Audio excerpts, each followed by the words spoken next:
Start. சமூக சமய சீர்திருத்த இயக்கங்கள் அது பார்த்தீங்கன்னா 5 இருக்கு. அதை நம்ம என்ன ஃபர்ஸ்ட் பார்க்கணும்னா பிராமண சமாஜம். இது வந்து வங்காளத்தில் தோன்றிருக்காங்க. யார் தோன்றிருக்காங்கன்னா ராஜாராம் மோகன் ராய் 1828 1829 சதி தடை சட்டம் கொண்டு வந்திருப்பாங்க.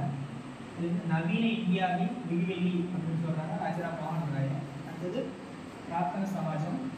இதை வந்து ஆரம்பிச்சிருக்காங்கன்னா ஆதா ராம் வாண்டலன் 1867 இவர் என்ன எதுக்காக ஆரம்பிச்சாருன்னா இரவு பள்ளிகள் மற்றும் அனாதை இல்லம் இதை வந்து செயல்பட்டு ஆரம்பிச்சாரு.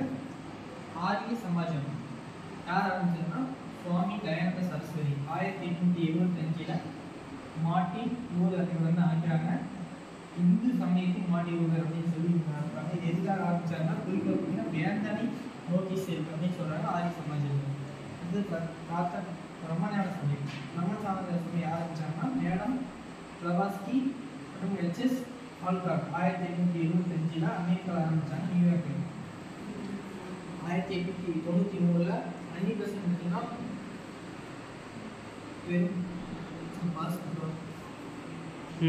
பொறுப்பேற்றுக் கொண்டார். சென்னைக்கு தலைமையிடத்தை மாற்றினார். அண்ணா நகரில் இருக்கிறார். இதோட குறிக்கோள் பார்த்தீங்கன்னா கடவுள் பக்தி மற்றும் உண்மையான அறிவு. அடுத்தது ராமகிருஷ்ணா இயக்கம் 1897 மே 1 ஆரம்பிச்சாங்க. இது கொல்கத்தாவில் இருக்கு.